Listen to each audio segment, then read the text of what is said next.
Hey everyone, this is Kevin Purcell with the Theotek News podcast, hanging out here on Google Plus.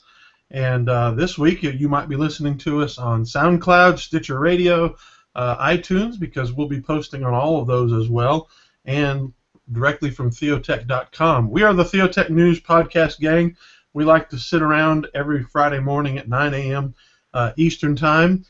6 a.m. way out on the West Coast, because our friend LaRosa Johnson's with us this morning. LaRosa works with Olive Tree Bible Software, and we're excited that he gets to chime in with us. He was in our old format when we did it on Tuesday nights, and this is the first time he's able to join us on Friday morning. Good morning, LaRosa. Morning. Yeah, you happened to catch me on a good day. Most of my coworkers are out of the office this morning, so I can kind of take my time getting in. Well, worked out really well. When the boss is away, the mice will play, or something like that, or the cat's away, the boss. You know what I'm talking about. Anyway, and we also have fresh from Europe. We have with us our regular Antoine Wright, and he's at a coffee shop sitting outside, enjoying the beautiful morning breeze of Charlotte. What's going on, Antoine? Not doing too bad. Like you said, just enjoying the beautiful day. Trying to wake up a little bit. Just got back over from Europe, so it's there's that whole. It's 7 o'clock here, but my body's saying it's 1 o'clock in the afternoon. Cool. Well, we will look forward to hearing a little bit about your experience over there in, I believe it was Amsterdam. I think that you went, but and then of course we also have Wes Allen. Pastor extraordinaire from the Philly area in New Jersey, and what's going on, Wes? I'm going to dress up, so that's what I have. It's been a good week up here in Philly, so we're just I dress up today. There we go. He's a disgusting Eagles fan. Hold on, I put my earphone out. What'd you say, Kev? I said you're a disgusting Eagles fan. Yes, and it was our regional pastor up here, whom I work for, is a Giants fan, and we had staff meeting on Tuesday, and I control the media. So he walked in, and I played a YouTube rendition of the Eagles fight song. He almost fired me on the spot, so it might not have been the wisest thing that I've done in a while, but it's been a good week. Well, the greatest analog I can consider is if somebody that I have authority like that over came in wearing a Bears jersey or singing something related to the Chicago Bears. I hate the Bears. But anyway, it was nice to see as a Milwaukee Brewers fan, it was nice to see the Cardinals go down yesterday. And can't wait to talk to my friend who's a big Cardinals fan who's been rubbing it in, because my Brewers were in first place most of the season and then fell apart at the end. But we're not a sports podcast. We're a Theotek, which is God's technology. We're going to talk about some Bible tech and worship tech and the news about tech as it relates to those things. And, of course, this week being the big week that both Apple and Google seems to throw up and upchuck all of their news all over the place. And so we'll start with that. Yesterday, Apple had an event where they unveiled a new iPad, which is, a tiny little update. A new iPad mini, which is even a smaller update, and I don't mean because the iPad mini is smaller, but because they almost barely changed it. And then they released some new computers, an iMac, which very few churches I think will be able to afford, and a Mac Mini, which more churches will be able to afford because they reduced the price. Wes, I know you're kind of excited about the Apple news. Which of these four releases gets you most pumped up? Well, I think none of the ones that you just described. That of the hardware, I think that the Retina iMac is beautiful for people who are doing video editing and that sort of production. That's really, really nice. Although the people who have Mac Pros are very upset because they're wondering where the Apple Display with the 5K technology actually is. So that's the difficult thing for them. I am much more excited about playing with Yosemite. Got it yesterday. That's Apple's new release of OS X. And so far, I very much like it. It really does feel like a fresh polish on the OS, and it'll be interesting to see how the handoff features work with the phone moving forward. And it should be kind of cool. And 8.1 for iOS drops on Monday, so that'll be nice. Hopefully they'll fix up all the things that are wrong with iOS 8. Is there anything here that, other than just, wow, it's new and fancy, and let me see the shiny stuff, that would be interesting or exciting for, pastors or church workers, or, people who relate to church technology in general? Well, for me, it's the integration between my phone and my desktop. Being able to do just regular text messaging to anybody through my computer keyboard. So if I'm sitting doing something, I don't have to shift between devices. And if I start work on one device and I walk out of the room and I'm taking my iPad or my phone with me, I can continue the work on that. And I'm really looking forward. A popular image editor for the Mac has been Pixelmator, which is what I've been using for quite a number of years. And they announced on yesterday on the stage, they announced that they're coming out with an iPad version or an iOS version, and that really excites me. Being able to just kind of start something on my Mac or my tablet or my phone, and then just go over and finish it, and it's the exact same file format, exact same everything. The continuity features are really what kind of makes me quite happy. For hardware, the new iPad looks very nice. I have an Air. I'm not totally in a hurry to upgrade. I do have to say that I miss Touch ID when I switch from my phone to the iPad, especially for now that I can go into 1Password using Touch ID. So I kind of miss that. But if you have an iPad Air, you really don't need to update. If you have an iPad 2, it's not that bad. But you're right, the Mac Mini is really where I think a lot of churches can go. And in fact, the fact that they lowered the prices. My church has a Mac Mini in the office, and I've just been thinking about replacing it with the MacBook Air we use for worship. And now I'm looking at their own, going, maybe we can update it, and we'll see what happens. Do you think a Mac Mini with only 4 gigs of RAM and a regular spinning hard drive, will that be fast enough for most worship computers? I much prefer a laptop for a worship computer, because then I don't have the added hassle of having an external monitor hooked up on the desktop. But I don't think that would be much of an issue. I've never used some of the higher powered worship presentation software though. I'm always using OpenLP, which is very light on resources. But I don't think it should be that much of an issue. Okay. Antoine, LaRosa, either one of you got strong opinions about the Apple announcements? Yeah, I mean, I was really looking at the iPad Mini 3. I know that's something that Antoine's looking at too. But I was kind of disappointed with that all they did was just add the Touch ID and still have that higher price point where they dropped the price of the iPad Mini to $100, and then you want me to pay $100 more just to have Touch ID. And so on that hand, it was kind of disappointing. But from a work standpoint, I'm really hoping that in iOS 8.1 that they fixed a couple of bugs with their embedded web browser, because there are some things that we want to do with our software that require that, and there was a major bug that we've reported and a few other companies have reported as well that Apple needs to fix in order for us to be able to do some really cool stuff with our software. What's that bug? Are you able to tell us? I don't remember right offhand, but it had to deal with text selection and also really only being able to embed one web browser, where the way our software is built, we're embedding like several different web views, and right now we're able to only use one of the new web views in our app at a time. So that's kind of complicating things as well. Okay. Looks like we've lost Antoine. He's with us right now, but yeah, I think of all of this stuff, personally the thing I found most interesting was the new. I'm not thinking well today for some reason.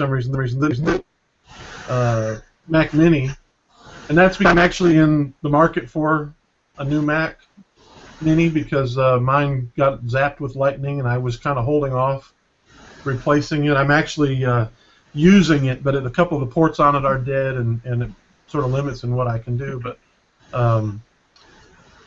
I just, I'm absolutely bound to SSDs, and so by the time you add an SSD to this thing, it's no longer a cheap computer, but it still is cheaper than it was, so it'll be interesting to see. And then the iMac, as we were talking before the show with Wes, that iMac looks pretty and looks beautiful, but I just don't think a Retina display is worth an extra $1,000, but I'm probably wrong about that. I'm sure that there are lots of folks who think that, but and most people are quite happy with the regular resolution on the display. I mean, this is really for folks who are doing big creative content. It's a professional media creation tool, really. It's not just for a guy like me who wants a pretty machine on his desk to do Bible software and writing and stuff.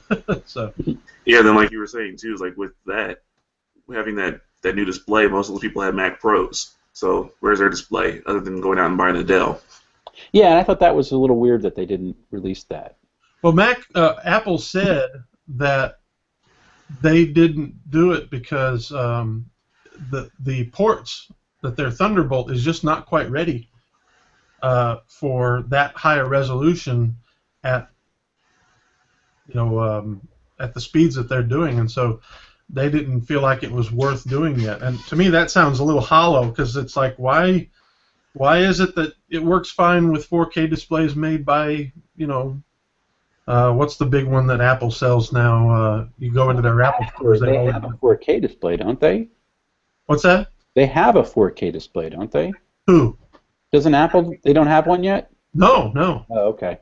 That's the thing. I've got the most recent updated display Apple sells is the Thunderbolt display, which is what I'm using, and it's I think it's 1920 by 1080. Oh, so it's just HD. Yeah, it's HD. It's great. It's beautiful. I may be wrong about the resolution on that, but it may be slightly higher than that now that I think about it. But anyway, so that's. I was just really disappointed. I thought Apple, their announcement, they spent an hour and a half talking about stuff that they could have put in 20 minutes. And by contrast, think about the way Google announced their stuff. They just put out a press release and put it on the website, and that was it. Didn't have a big event. And in fact, I think they released more exciting machinery and hardware and software than Apple did. Yeah, they didn't put out a computer, obviously, but the Nexus 6, that's a big departure from the Nexus 5 Android phone.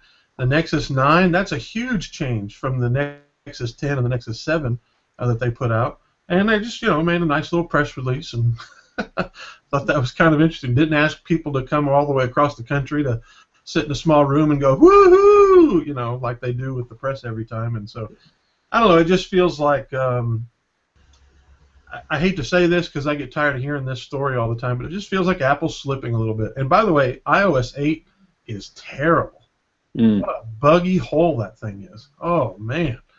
I've had miserable times on I've got an iPhone 6 Plus, Right. It's a decent phone. Hardware-wise, it's incredible. It's the best hardware I've used, but the software on it is just terrible. So. Yeah, I think they've bit off a little bit more than they can chew. And they've got so much incredible amounts of money. Hire some people that can build stuff. I mean, it's just ridiculous. Anyway, Antoine, we're talking Apple. We're going to put this to bed here real soon, but since you were able to get back with us, did you, in your travels, happen to take note of any of the new Apple announcements that we saw yesterday? Yeah, I was able to catch up with the announcements, but I will say, like a lot of people, I wasn't really excited, but I'm never excited. I'm not excited about any updates, to be honest with you. It's all really small steps. I think, though, we finally are seeing that this is a Tim Cook Apple. Tim Cook's Apple is really about product choice and being flexible enough to give a lot of choice to a lot of people, and to do that without killing, your central design ethos. Whereas the Steve Jobs Apple, he really would have had 3 Apple iPads and 2 iPhones max. It's that you can buy 5 different iPad models and 17 trillion different iPhone models. It speaks to a different type of Apple, and I think you're seeing that suffering, or at least the fracturing in that, in the quality of the software. Yeah, the and I wonder software if isn't. we need to narrow down more. Well, it's not just even narrowing the product down, but it's really just focusing. Focus is a really important ethos, and it's a hard one for companies to get. And for a company driven by somebody who's very skilled logistically, you don't say no to being able to build stuff, to being able to sell stuff. And I think Tim Cook's Apple logistically can do whatever they want to, and it's showing that's showing up in their hardware, but it's also showing up as a weakness in how they execute on the software side. That said, I do actually want the new iPad Mini 3 because Touch ID is the only feature, the absolute only feature that is missing from my current iPad Mini 2, used to be called Retina. So that's where I travail from there. When you say you want it, do you want it enough to actually go out and plunk down your hard-earned cash for it, or is it just, boy, I wish I could have that, and if someone gave me one, I'd take it? I'll take one that's given. Are you offering, Kevin? I'll always take one. For everyone, you get an iPad, and you get an iPad. Kevin's the new Oprah. But, so I guess what I'm asking is the Touch ID enough to make you go and buy, or is it just? I traditionally go out and buy my own hardware anyway. Is it enough for me to go buy it? Yes, it's actually enough, and this is the way I'm thinking. The Mini Retina, or the Mini 3, if you have a Mini Retina or a Mini 2 and you said, man, I'd really like that Touch ID, but I don't really see the Touch ID as enough of an update, your only next best bet is to go up in size. And for me, I've got a 16 gig Mini 2. To get a Touch ID and 32 gig Mini 3, that's a suitable enough thing that I'd pay for. That's fine. I can see that. I wrote a post that'll be up over the weekend, I think, about why I'm not going to bother. This is the first iPad upgrade that I will not buy. I bought, every single one of them. I've been a tablet lover from almost, the early days of Windows tablet. The tablet PC. My first one was a Samsung Q1 Ultra. I don't know if anybody remembers that thing, but anyway, I love tablets, and so I couldn't wait to get the first iPad and thought it was a dream. And then when they made the next one, so each step of the way, it's been, wow, this is incredible. But this is the first time I'm sort of like, who cares? Nothing there is worth the hassle of selling and then buying a new one. So I guess I'm now going to follow probably the pattern of a lot of iPhone buyers, where you get one every other year, and I might not even do that because my iPad actually sits on its charger about half the time now. I use it to preach from, but this right here has actually alleviated. I'll probably never get a Mini again with this thing, with a a 5.5 inch display on this. I can do everything I used to do on a Mini with that easily. I'm actually more interested, and maybe this is a good time to move on, unless someone else has something strong. Yeah, I've got one more thing. Okay, go ahead. I was going to move on to the Google stuff, but go ahead and share what you're talking about, LaRosa. Yeah, we were having an interesting discussion in the office yesterday as we were watching the Apple's announcement, and one thing that we did realize, and we actually do like as a company, being Olive Tree with the new Tim Cook Apple, is that they're keeping devices alive longer, whereas Steve Jobs would have killed a lot of these older devices. Whereas especially in church tech and trying to reach people, we know that people don't have a lot of money to go out and buy the latest and greatest technology. So it's good for us for devices to be able to be alive longer, because that means that we can actually support these devices longer with our software.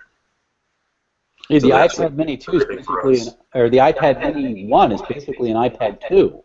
It's still alive for at least another year. Yeah, which for $250. developers, That's I can a see that would be great good. deal. Yeah. That's a great deal. I'm talking. That's because think about it now. $250 for it brand new. Those things are excellent.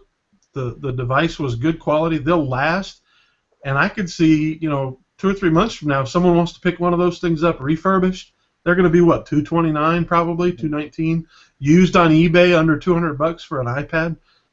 So that's a great deal, and that LaRosa, that's a great point. We need to temper all of this with saying none of this stuff is good enough for you to be killing the kingdom money just to get the latest greatest, for your church. So this is all we're talking about personal preference. Anybody who's got a working Mac on your church desk or on your worship, what do you call it? Your desk in your worship center. None of this stuff is worth running out for and getting. I mean, I don't think it's a wise idea for the church to be upgrading every generation anyway. So, LaRosa, that's a great point, and I'm glad you brought that up. Let's look at the Nexus stuff, though, just to give Google fair play.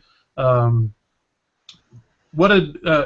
a close, careful Google observer? Anybody say, yeah, that's my favorite stuff? Well, I've always been impressed with the Nexus hardware. In fact, when I got my 5S, I almost got the Nexus 5.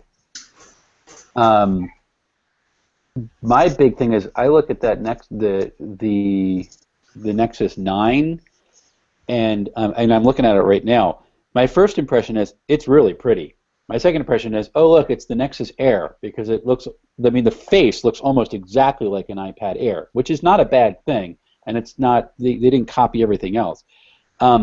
My favorite thing about the tablets that have come out lately, with the Google Nexus 9 and the Microsoft Surface Pro 3, I am so pleased that for a tablet, 16:9 ratio seems to be going the way of the Dodo.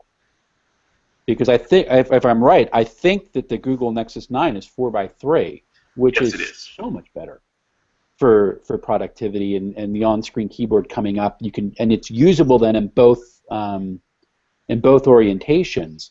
And Microsoft did the same thing with the Surface Pro 3 with the 3:2. It just, to me, so much better for a workable machine that's larger than a phone. So I'm very happy with that. Yeah, these front-facing speakers. If anyone's ever used an HTC, I carry an HTC. I just put it up to show you, but I'm actually sharing my screen here. But that's a big difference in sound. If you listen to audio on your tablet, which I see a lot of people will hook up a tablet to an external display, like in the youth room or in their Bible study or something like that, but they don't have anything for sound, and you're barely hearing that tiny little teeny sound coming out of the iPad.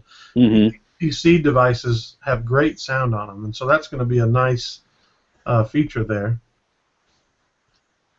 And then the double tap to wake it up, that's so cool. Just boom, boom, you tap on there and get it. So I'm really impressed with this. And again, I don't need a tablet right now, so I doubt I'll be buying one, but it's going to be a hard choice between this and, if my iPad broke today and I needed a new one, it'd be really hard for me to justify spending $600 on a 64 gigabyte iPad versus what is the Max is 32, which I think is a little weird. Well, but you don't need, honestly, Android apps do not take up nearly as much space as iOS apps. I'm thinking more for media and. Well, that's true, but so does it have a card reader? It does not. Yeah, I did not see Have one. a card reader, so that's a really bad choice. But you can get one of the things you can get that works easily on that is one of these. USB to go. Let me stop my screen sharing. I keep trying to pick things up and show it to the. If you can see that, this is a double-sided USB disc. So you can put media on it, plug that in, so. And get infected by bad USB. That's true. Yeah, you're right. Well, I don't know. Does bad USB infect Android? Like it does, Windows? I don't know. Anyway, what do you think? Anybody else interested in one of these Nexus 9s? I probably won't buy the Nexus 9. I just got the Note 4 and I've had it for about a week. But I really like the direction that Google is going now. Whereas for the past couple of years, their ethos has been, let's try to saturate the market with as cheap hardware as we can. Mm-hmm. And now it seems like they're really going to more of a high-end product, like the original Nexus devices when they first came out. So even though people are out there complaining about the price of these things, I did too. When I had the initial sticker shock, but when I sat back and thought about it, I realized that this is the direction that Google needs to go. If these are going to really be reference devices that they want people to have in their hands for developers to use and really show what Android can do, then it needs to really be premium hardware. And yeah, that's going to come at a premium cost, and that's not a bad thing, especially when your competition is Apple, and you're still coming in under what their prices are. What are they selling these for? What are they going to be selling these for? They're $400 is the Nexus 9, the base unit, which is that's a 32 gig model or a 16 gig model. 16. That's and so that's. I would say that's the equivalent of a 32 gigabyte iPad, just because of the Android apps are so much smaller. It seems to me than iOS apps, and so I guess it goes up from there. Yeah, it's $399 for 16 gig, $479 for the 32 gig, and $599 for 32 gig with Wi-Fi and LTE. That's not bad at all. No, it isn't. Those are really good prices, and that 32 gig is sort of equivalent to a 64 gig iPad, which is the second tier up. That's one thing iPad and iPhone are doing now. They're going 1664 instead of 1632 64. Yeah, I wish the base would be 32. I don't know why they haven't gotten there yet. Yeah, that didn't make sense to me either. Yeah, it's just they can't make the $500 price point. 32 gigs is the sweet spot for everybody. That's where all the meat is. It's kind of like the $300 phone. And so if you take out the $300 phone, but you make a $200 and a $400 phone, you get your value-conscious people to get your $200, and you get more profit by pushing people to the $400. It's the same thing with 16 and 64 versus having a 32 in the middle. Gotcha. Yeah, you're right. I think you're right. And they keep at that $500 price point for the iPad Air and $400 for the Mini with the 62, with the 16 rather. So. Yeah. All right. Yeah, and then what about the Apple 6? actually makes more of a profit. What about the Nexus 6? Anybody excited about that? I'm personally excited about it, even though I'm not going to buy it. I'm really excited to see a Google phone that is really premium and it has the price to match. And I'm excited about that because now there's no longer the discussion of, okay, this is a great phone, but. And so like with the Nexus 5, yeah, they had to cut corners to get it down to the $350 price point, when in actuality that really wasn't the case. It just had some poor battery life and some other issues here and there, whereas we can kind of throw all those discussions out the window because now this is a really premium product with all high-end specs, and it's got Look at Antoine. But no, I'm not buying one because I just got my Note 4.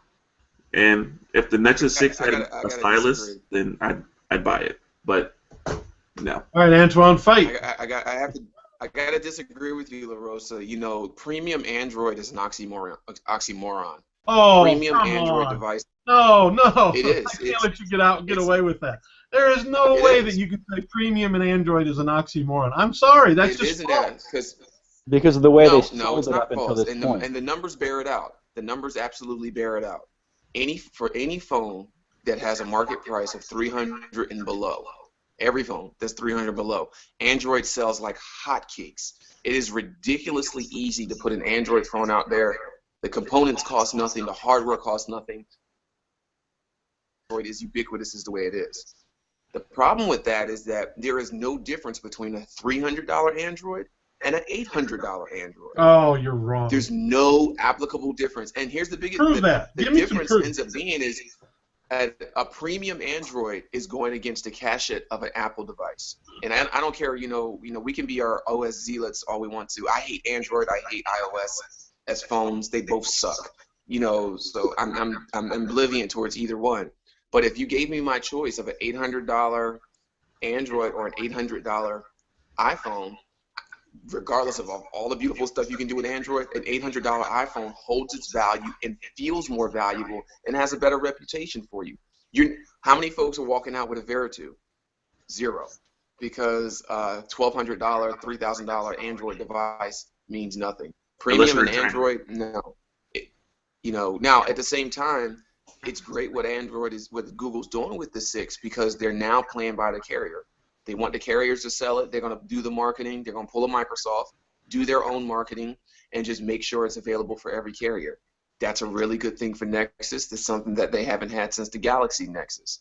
But it doesn't make it premium. It just means that Google's playing the game of being accessible, which the accessible Android is the card that Google needs to play, not the premium one, because there's no such thing. All right, we've let you dribble on long enough about that foolishness. So obviously, you go ahead and tell him how he's wrong. No, actually, I do agree with him because I have. Oh no! All right, let me come over here. Listen. I mean, that is the biggest bunch of garbage I've heard in a long time. No, but if you think about it, you can buy. Listen, no, hang on. Let me give the alternative viewpoint here. Listen. I have not gotten a hold of this Nexus 6, okay, but that looks like the hardware is going to be every bit as good as this. All right, this is the most expensive iPhone you can buy, except that it's not 128 gig; it's a 64 gig. All right, yes, it's beautiful hardware. It's great. It's wonderful. I love it. I like it a lot. All right, but it's running iOS 8, which is the most buggy, wholly unusable sometimes piece of software I've ever used, because it crashes all the time. 8.0.2 literally destroyed the touchscreen on mine. I had to go back and get another one. All right, they'll get it better. It'll get better in a month or two. iOS 8.1 will be fine. But hang on. Hang on. Kevin, you're arguing just a for second. a point that's opposite of the market. This is I could care less what the market's doing. Seriously, that's the value? If that's the value of what's the best phone out there, then I'm sorry, the iPhone is not the winner. So you're also arguing different It points. is the winner. Kevin's talking about being the best phone. Antoine's talking about the best phone in people's hands. Which No, is that's a not. totally different reality. Listen. This HTC One, the only thing wrong with it is the camera, and they've just fixed that, okay?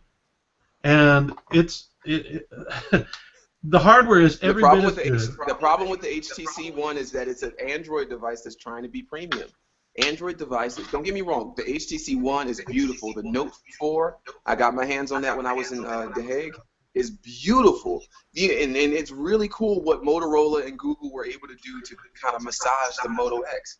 Cool. So your thing is about the software. What you're saying it's not the software. It's Google as a brand. You just said it's because it's got Android. No. Android scale. There is no difference. There's no applicable difference between your Android, my Android, LaRosa's Android. Well, I'll mix that because TouchWiz does drop his value a whole lot. But there's no difference between Android devices, and it's the perception from a carrier and the perception from users are that if you carry an Android device, that means you just bought it on value. If you carry an iPhone device, you bought it on reputation. It's all about brand. It's all about positioning. Because people don't buy a high-end Android and then get profiled on Stephen A. Smith or Jimmy Fallon or anything of that sort. They go out. Right, here's your argument, Antoine. Here's your argument. Here's the way I'm hearing your argument. If you bought an iPhone, you got the best device out there because that's what everybody thinks of it. But if you bought an Android, you bought a piece of junk because that's what everybody thinks about it. I can care less what people think about it. No, not piece Here's of what junk. I think about it. You just didn't buy the best device out there. there. I think about it. There's a difference between piece of junk. Piece of junk, ironically enough, I was talking with a guy from Microsoft last night about Windows Phone, and that's the way people feel about Windows Phone, that it's a piece of junk. No, it's not. Windows Phone is awesome. Windows Phone just doesn't have apps. It is. I agree with you. But Kevin, you're talking about people's perception. But market doesn't agree. What's that? Go ahead, Wes. What's that? Talking about people's perception. You can talk all. I mean, and LaRosa is right. The Nexus 6 is a premium device. It absolutely is. Antoine's disagreement at this point is because of the way Google has sold Android up to this point. People's perception is it's a value brand. Whether or not that's reality is inconsequential. I don't agree with the way that. people perceive it. I don't agree with that. There are hundreds of thousands of people who think Android is far better than iOS. And all you got to do is ask all the people who went and watched the Apple announcement. Listen. I want to finish this. Okay. All you got to do is ask the people who watched the announcement of the iPhone and see all the tweets that said, "Well, welcome to 2012 and iPhone," because there are so many ways that Android far exceeds, and that iPhone is just catching up. Now, yes, I know that the sheep out there think, oh, it's Apple, so it has to be good. The problem is, now, in the last year or two, they're wrong. Just because it's Apple does not make it good, and I've got proof from my own personal experience and from the experience of others. There are lots of Apple products that are just not good and just don't work like they used to. The whole thing about Apple just works. It's false. It doesn't just work anymore. Right, but again, we're talking about, you just said. Okay, you guys are talking about perception. I'm talking about reality. That's maybe the problem. That's why we're disagreeing so violently here. Because I'm talking about reality. I could care less about people's perception. Well, the one thing too is like, what's the reality? But the problem is that when you the reality is that. Hang on. Let's let Wes talk. Let's let Wes talk for a second. Go ahead. Kevin, you can't just dump that because you can't go, well, the reality is this. If the reality was the thing that always won out, if the reality was the way things would go, we would all been using Betamax for all those years. All right, well, let me answer that. Here's what I care about. Anybody who's watching this right now, which there may be when we get this posted. Anybody who's watching this, I care about what they go out and spend their hard-earned cash on, okay? And I want them to spend it on something that in reality is premium, and not on what all their friends think is the best, and who has the best commercials, and what the mind share thinks, okay? And when you look at just pure, I know it's not apples to oranges comparison, but when you look at pure sales, Android's whipping iOS around the world and in the United States. And by the way, I want to hear LaRosa talk more about that Note 4. That's a huge, beautiful phone. I would love to have one of those. I'm not going to spend for it. And the only reason I bought the Apple is because I want to carry one of each, just because of what I do. And I love the HTC One. It's just such a great phone. And so, you guys are talking about perception. That's fine. I care about what people who are going to spend their money on, and someone who might watch this, I want to help them find reality. And the reality is Android is just as good, if not in some cases better, than an iPhone. Well, the one thing we really have to think about with perception is just think about Apple Pay. Google has had NFC and Tap to Pay in their phone for years now, and Nokia even before that. But it's not going to be popular in retail until now because of Apple Pay. Well, we'll see about that. Some of their partners they already have a list of partners, and they have some big hitters in there. No. Yeah, we'll see. We'll see. I don't know. Well, no, you don't get. I mean, I hear you, Kevin, and I agree with you. Dealing with the reality is that Android devices should be every bit as good, if not better, than an iOS device. But the market, and you can call them sheep if you want to, but for every iPhone, iOS device sold, it makes the profit that it takes 2 to 4 Android devices to make. I don't care. I mean, you can sell many more Android devices all you want to because it's a value-based, solid OS. Yeah, but how does that help the guy listening to this? It's not the guy. Unless he owns stock in Apple, how does that help? No, to the person who's listening to this is what they should hear. I need to find out which one is the best one for my money, and it may be Apple, it may be Android, but I also need to figure out which one of those ecosystems are going to give me the best possibility of a longer lasting piece of value. And right now, iOS is a much longer lasting piece of value given Why? the 4S Why? that Why? You just keep got. saying this, but why? You keep saying Why that, is but it? why? Because right now, Apple has the mindset of the developers, has the mindset of banks, has the mindset of the healthcare industries, who all want something that looks cool, that feels cool, and seems easier than any other proposition out there. It doesn't matter that it is or isn't, but that's the perception. And since people will run to the perception before they will run to the reality, Apple is winning on that account. And because of that, premium equals Apple. Premium will never, ever equal Android. I still totally disagree with you on that. You There can. are It's okay. there are But KPN and other thousands carriers of talk to me people because who I will say that say stuff. And it's Android real. is just as good, and I would much rather have an Android phone than an iPhone. There are lots of them. But let me ask you this, Kevin, because this is actually the other side of it. You would rather have an Android device than an iOS device. Which one of those devices have more free software on it? Which one has more Between free? what you've downloaded and what you've obtained, which one of those have more free software? Honestly, I have no idea. And why does that matter? Okay. Well, it does, because Android devices, because they've been seen as a value brand, are actually pitched as a freemium model, whereas iOS devices make more money for those people who are developing applications for them. And how does that people help go the where the money is made. How does that help the user? Well, it actually helps the Because church. more It people actually helps the develop. church out a whole lot. As much as I hate it, because services get deployed for iOS even before they get deployed for the web. It's just par of the course. The perception is that if you're catering to somebody who has an Apple device, you're catering to somebody who has the reputation and the perception and probably the money to keep it upheld. Whereas if you're catering to somebody with an Android device, you're going to somebody who doesn't have as much money and who's actually more fickle about what they will pay for.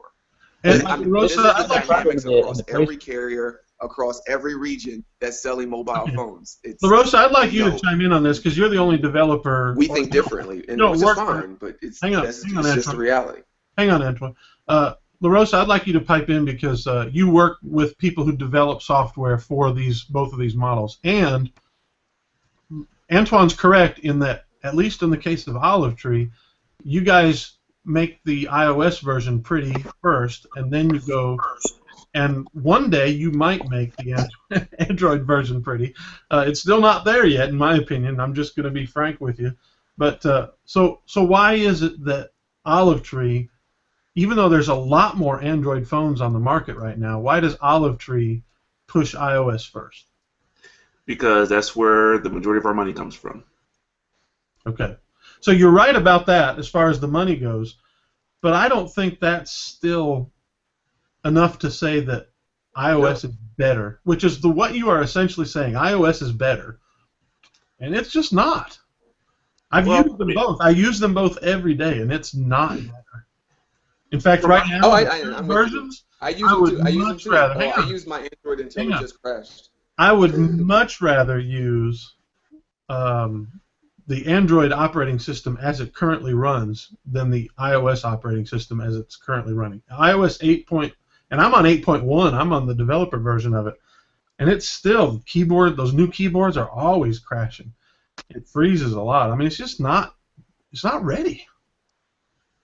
So the iOS is I'm using Android very L, so I'm with you there on the not ready side. Yeah, it's felt very Microsoft-like. You know, you release it and then you fix it as it goes along. What's that? The iOS 8. Oh yeah. And I have no problem critiquing them for that. It's not at all. But that's a big shift. It used to be the opposite. It really did. You would not get that on your phone.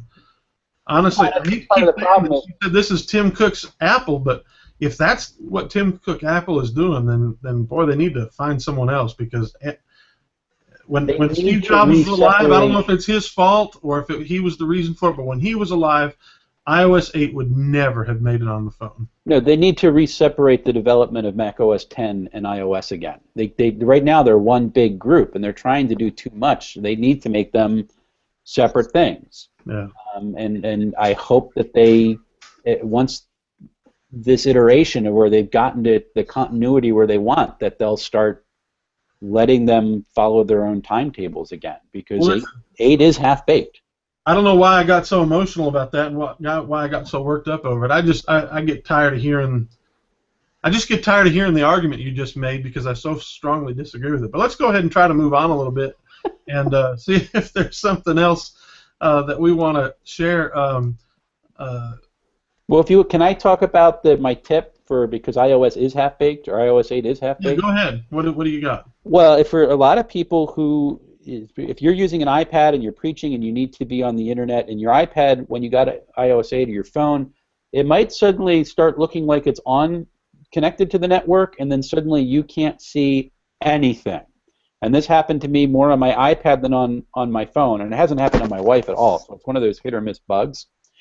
And like, I got in where I couldn't even see the airport from the airport app, even though I had an IP address and I was obviously on the network. And I kept on looking for Wi-Fi drops and Google searches and something, and finally when it came out, I saw a suggestion for someone, well, why don't you split your networks between the 2.4 and the 5 gigahertz networks? Yes, this works. And put your iOS devices on the 5 gigahertz, because that's really where they belong. So I'm like, okay, well, I'll try that. So I went and I switched out. And for folks that don't understand, Wi-Fi used to all run on the 2.4 gigahertz spectrum. It's the wavelength of the things.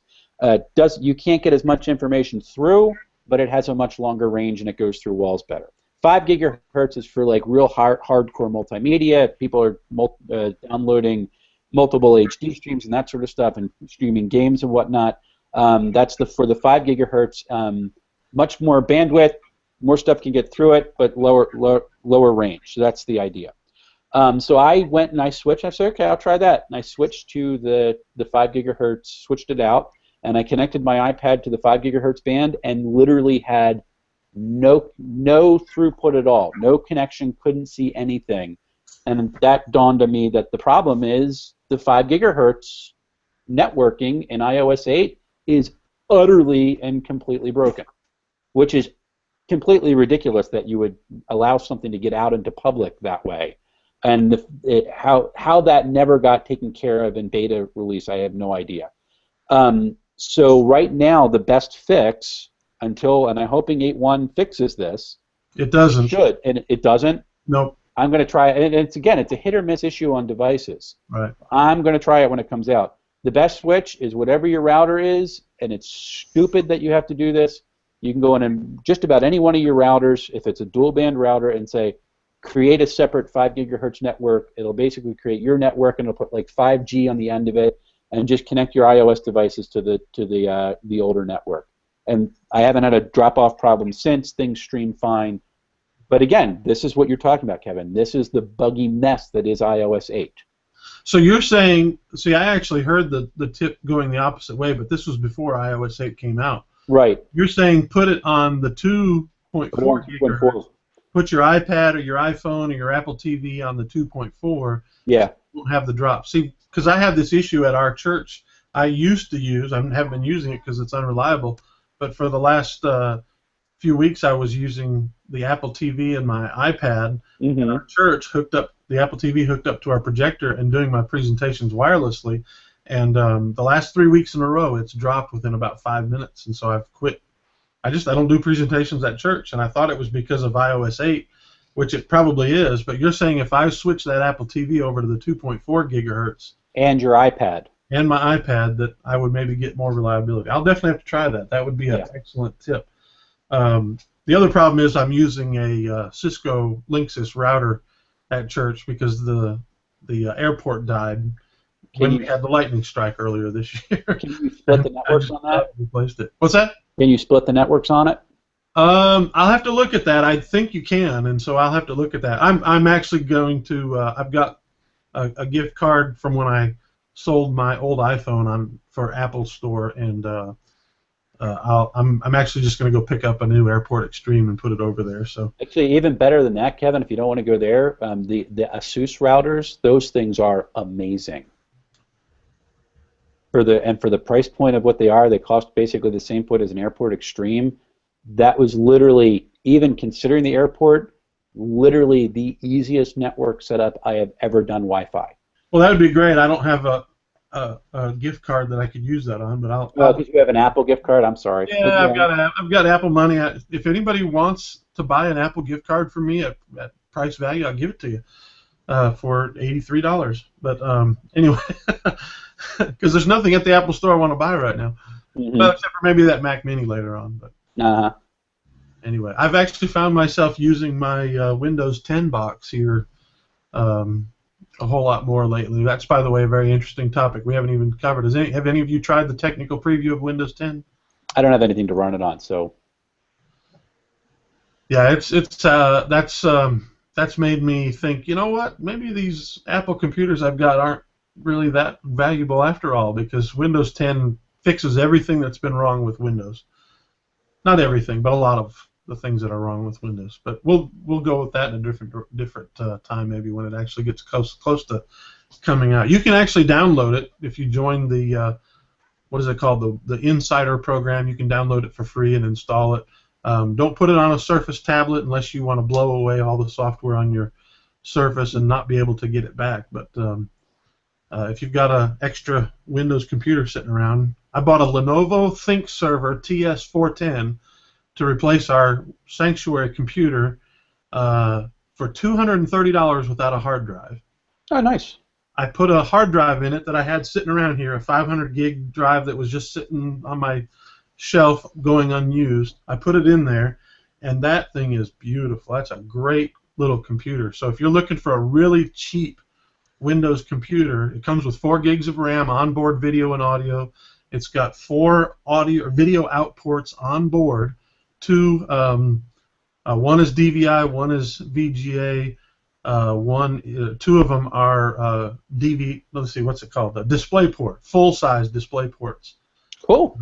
So that, and all 4 of those on there. It's got networking in and out, so you could actually use it as a server since it's a server computer. But I'm using it with just regular Windows 8.1 at the church and Windows 10.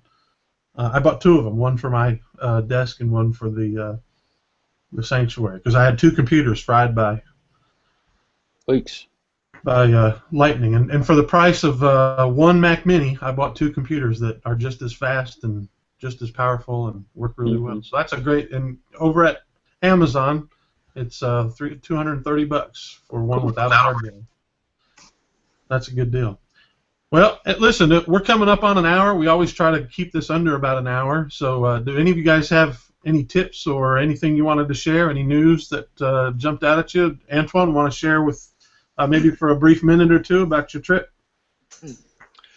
Yeah, I went out to the Netherlands. I was in Den Haag, however way you want to pronounce it, for the Hague Tech Inspiration event. It used to be called the Hague Telecom Conference, so it's a reasonably very, very large conference. 1,500 folks registered, and at least when I did the keynote, there were definitely 500 plus people in the room when I did the keynote.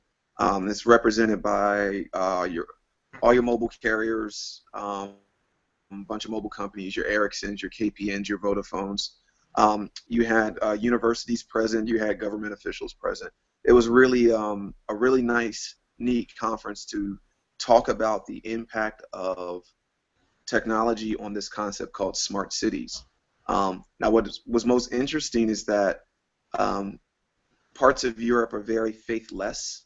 The concept of a Christian having a significant voice in any area of society is a really off-putting thing.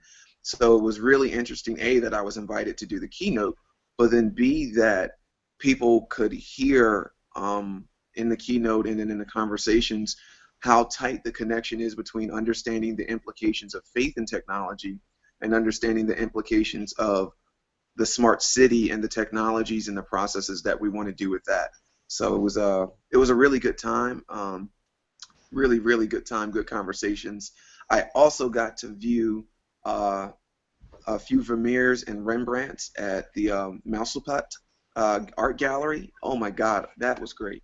Gosh, I miss art too much, but to be able to see face up some original Rembrandts and Vermeers, man, that kind of thing you can't really put a price on. But it was really an excellent time. Cool. That does sound pretty awesome. I've never been to Europe and would love to go, but that's pretty cool. La Rosa, you said that you guys are working on some changes, maybe at Olive Tree. You sort of hinted at anything you're willing or able to share with us. Sure. We're working pretty hard on the iOS update that we've got out. That's been going really well. Good reception from our customers, and so that's going good. And Android is coming along just as well. And we were even able to pull in one of our iOS developers to come over to the Android side for a little while to help push that out the door. Walking on the dark side, is he? We're actually hoping to have an Android version out here. I don't want to promise any dates because I really don't know, but I know we're at least talking about having an internal beta here within at least the next 2 to 3 weeks, hopefully, and possibly having our Android app out by the end of the year, maybe. Awesome. Because one thing about the way our software works is we have a common code base that works across all of our platforms. So the majority of our code works for iOS, Android, Windows, and Mac. And so any bugs that we were able to fix for iOS are immediate fixes for Android. So we should definitely have a much cleaner Android release than we had with iOS, because a lot of the hiccups that we had there have been alleviated across the board. So we're really looking for a solid Android release, and then hopefully once we get this release out on all of our platforms, then do a whole bunch of UI refreshes here within the next year. So a lot of good things happening, and we're looking forward to the things that we're able to do, especially for my department where we're the ones making the books. So lots of things to work on. Yeah, because you're on that publishing side, you may not know the answer to this, but how soon do you think, or will we ever see feature parity between the Android and iOS app? Is it in this next release? Will it be pretty close, or is it still going to be a little ways down the road? Yeah, it'll definitely get closer, and that's the big thing about this update is that it allows us to have more feature parity because it is a more common code base between all of our apps, and we're really working to have feature parity across them. Yeah, I think that's important. Just, again, this goes back to that ridiculous discussion we had before, but I really wish that companies like yours that are, thankfully you do develop on the Android side, but like you said, Antoine, I mean, it's people for some reason, and you're probably right. It's the money thing. Companies are pushing iOS before Android, and maybe that it is because Android users are just not willing to buy like iOS users are. I'm not one of those. I'm willing to fork over the cash on my Google Play Store just as easily as I will on iOS. Probably too easy, but anyway. Wes, what you got in the hopper coming up here anytime soon? Oh dear. Well, I mean, I guess I could make a little bit of announcement. But La Rosa has to cover his ears first. Okay, La Rosa, cover your ears. Cover your I know ears. where he's going with this. Well, we know we've been talking the last couple of podcasts about how Accordance 11, they've been putting out the little teaser releases.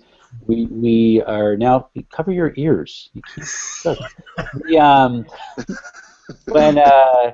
When Accordance 11 does come out, we're going to have someone from Accordance to come on and talk about some of the new features. Hopefully I can figure out why they were being so coy about their release. I mean, they're being cute with this now. And we'll be able to grill him in Jesus' name. That'll be great.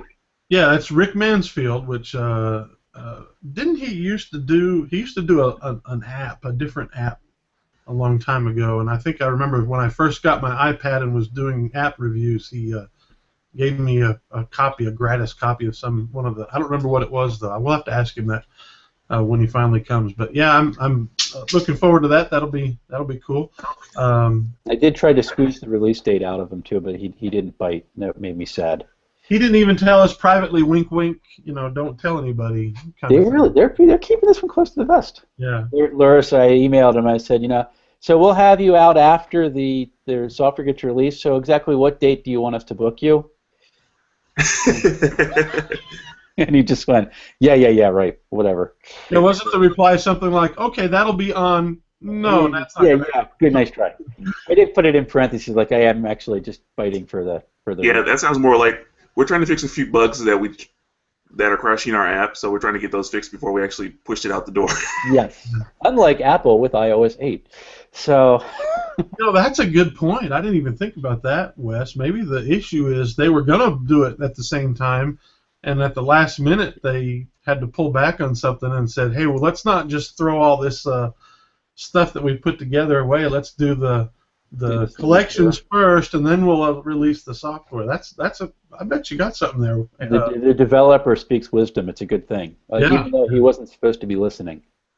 So. That's right. Yeah, I've got my hands on all the Bible software companies. Uh-huh. Well, listen, I'll round this out. Be looking for my next Christian Computing Magazine column if you're a word search user, because I am going to be posting it's a how-to do language study in the word search if you don't know original languages. That's always kind of been my beef. I struggled with it, but they have some cool stuff in there that basically if you click on a Strong's definition in an interlinear, it opens up your Strong's dictionary. But if you also open like BDAG or the Complete Word Study Bible or something like that, those will sync with one another. So you open up the Strong's, which I don't find Strong's that helpful, to be honest with you. It's good for searching, but it's not really good for learning what the words mean.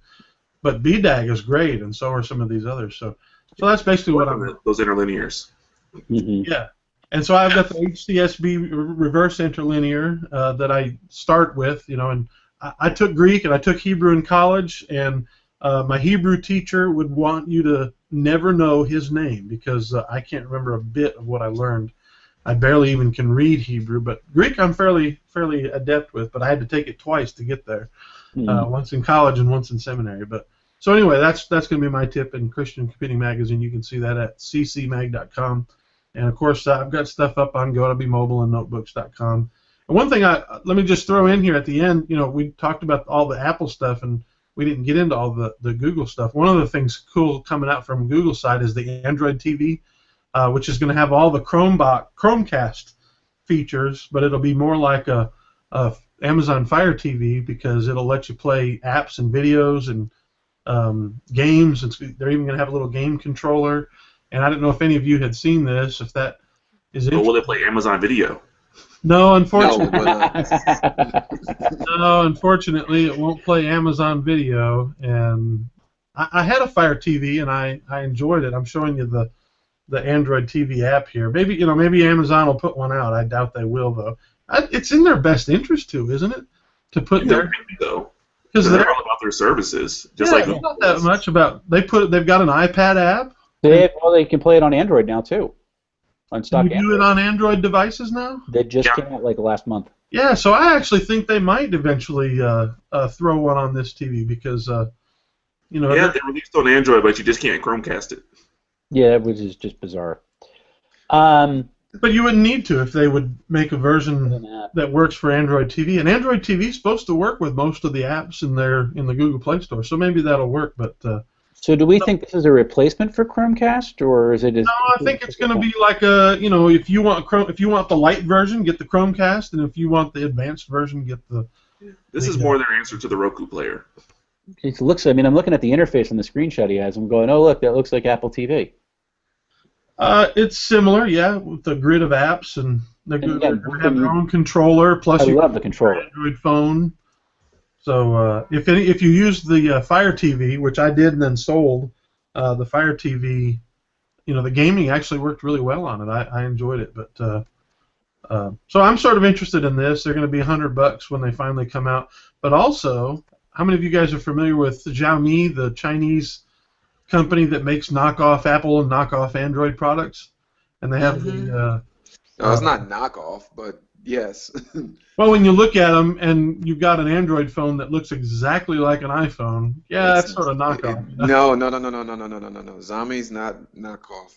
Don't get me wrong. I know the Western perception, but as a global guy, trust me, it's not knockoff. But they're the ones that are scaring Google right now because Yeah, Zombie but they're is borrowing design. That's when I say knockoff. That's what I mean. They're borrowing they physical hardware design almost point for point. But anyway, they're going to come out with, the point I was making in that is they're going to come out with a $50 version of this instead of Android headline. Yeah, because that's the new economy. Those people who are close to the supply chain, who are closest to the supply chain, they're going to see the creative stuff and recreate it and make it a whole lot cheaper. And Yeah, so your Tsunami, your Micromax, those are the guys that are scaring Apple and Google and Amazon right now because if they can put this out in the United States, it's gonna, the Android TV is no, it's China, not the U.S. There's no more money to be made in the U.S. and TV. There's no more money. That's why HBO is going internet. Says they're going to do it outside their home country. Mm-hmm. So it will come to other countries. I don't know if it'll be here. Not over the pond. No, you got to get through a lot of testing to get through the U.S. and companies like Zombie and Micromax and a few others, Theotek and a few others. They build these things, and it's really great too because it costs them nothing, and they make their money by putting a service layer on top.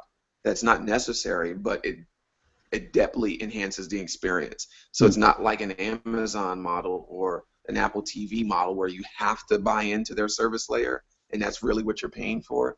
They optionally do it, but they make it so much better and so much more necessary. It's a very compelling argument for new media markets, new middle class media markets. It's really compelling. The question then would be, why should a church person or anything even care about this? And I personally could see a lot of uses. First of all, for doing presentation software on Android, we had the guy. What was the name of that app that we had the guy on a few weeks ago, or actually about a month ago now? Do you remember?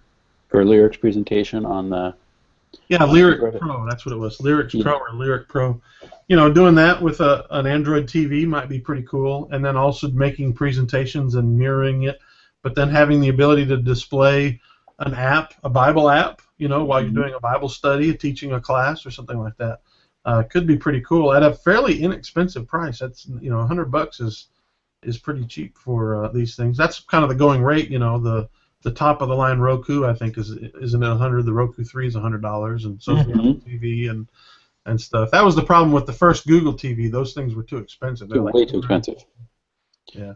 Cool. Well, I think we're going to put an exclamation point on it. Thanks for this. It looks like La Rosa had to jump off, or maybe he just got disconnected, but we're so glad to have him with us today. He adds so much to the discussion, and so La Rosa, if you get to hear this or see this later on, thank you so much for being with us, and I appreciate the two of you, my cohorts in crime here at Theotek News Podcast. It's always good, and it's always an adventure, Antoine. We never know, you can be eating or drinking coffee or listening to music. Well, the goal is to be mobile. If I'm not mobile, I'm not doing it right. That's right. All right. Well, God bless you guys, and thanks for watching, all of you who have stayed to this point. We appreciate it. Take care. Bye. Appreciate it. Peace.